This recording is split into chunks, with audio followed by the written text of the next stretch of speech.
अहिल्यानगर जिल्ह्यातील राहुरी पोलिसांनी बनावट नोटा प्रकरणाचे रॅकेट उघड केलंय। या मोठ्या कारवाईत 3 आरोपींना अटक करण्यात आली आहे। त्यांच्याकडून बनावट नोटा तयार करण्याचे साहित्य, मशीन्स आणि एकूण 70 लाखांहून अधिक किमतीचा मुद्देमाल जप्त करण्यात आलाय।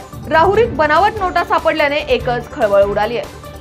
टेंभुर्णीतील शीतलनगरमधील समाधान गुरव यांच्या इमारतीत भाड्याने घर घेऊन तिथे या बनावट नोटा तयार केल्या जात होत्या। झेरॉक्स मशीन, प्रिंटर, नोटा बनवण्यासाठीचा कागद, नोटा मोजण्याची machine, lamination machine, controller unit अशी 5 लाख किमतीची मशिनरी तसेच 500 रुपये, 200 रुपये किमतीच्या बनावट चलनी नोटा असा एकूण 70,73,920 रुपये किमतीचा मुद्देमाल जप्त केलाय। 28 जून रोजी रात्री 9:30 वाजता राहुरी शहर पोलीस स्टेशनचे पोलीस निरीक्षक संजय ठेंगे यांना गोपनीय माहिती मिळाली की काही संशयित व्यक्ती होंडा शाईन दुचाकी नंबर MH45Y4833 ही मोटारसायकल घेऊन अहिल्यानगरकडून राहुरीकडे भारतीय चलनाच्या नकली नोटा बाळगून येत आहेत। त्यानुसार पोलिसांनी राहुरी शहरातील संत गाडगेबाबा विद्यालयासमोर सापळा लावला।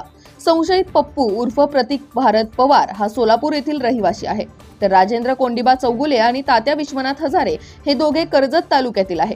त्यांच्याकडे मोबाईल व भारतीय चलनाच्या हुबेहूब दिसणाऱ्या नोटा मिळून आल्यात।